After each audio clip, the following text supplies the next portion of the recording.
Life comes at you fast, doesn't it? Especially now that the pandemic is almost over. It seems like we're going back to work. All the activities we once did are all coming back again. The children are going to school. Sometimes you just feel overwhelmed.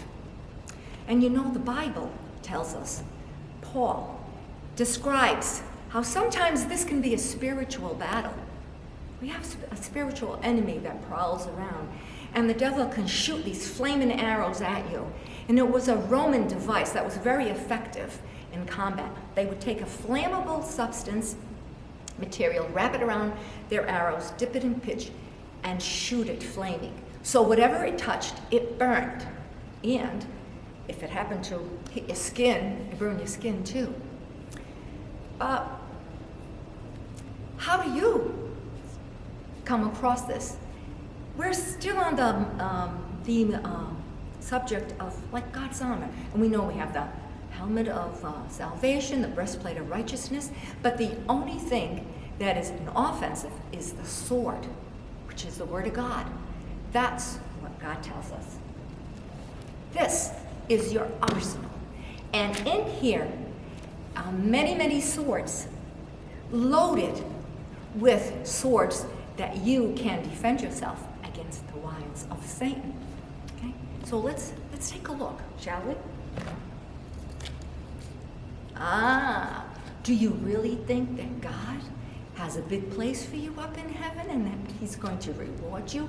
Well, I have here that John 14 says, in my Father's house there are many mansions. If I had not told you the truth, it would not have been so.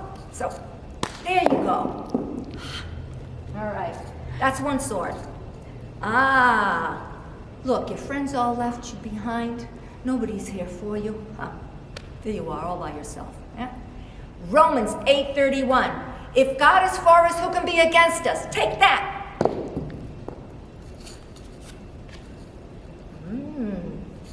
Your car breaks down, your wife loses her job, you get a broken leg. Oh my God, everything is going bad for you.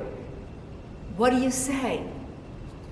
In this world you will have trouble, but be of good faith and be of good cheer, for I have overcome the world. Yeah, another strike. Here we go, more problems. Boy, things just don't ever work out. You got a big leak in your house. Your water heater just blew. Your kid came home sick, and you're just overwhelmed. Pull this sword out. Romans 8:28. You caused it for bad, but he will make all things work out together for good for those who love the Lord and are called according to his purpose. There you go. Let's see what I have here.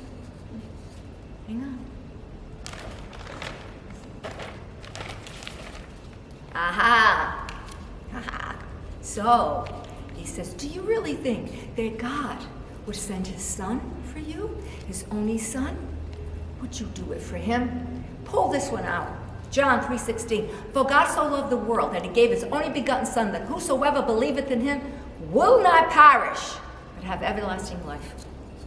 There you go. Okay, here's another one. James 4:7. Submit yourselves unto the Lord. Resist the devil and he will flee. There, that one just blew him right out of the arena. You know, I'm going to pick up these balls.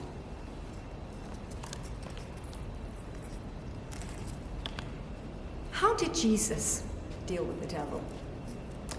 In Matthew, we are told that he went into the wilderness for 40 days and 40 nights. And when he was at his most vulnerable, Satan came to him to tempt him. How did he overcome that? It is written, it is written, it is written. He used the word of God, which is the sword, against him. Make a little arsenal of your own swords and use it against the enemy, and he will flee. What am I going to do with all these balls now? Let me see. Maybe I can juggle. Well, I can do it with 2 balls. This is Mary saying goodbye to you, and until we meet again, be blessed and be a blessing today.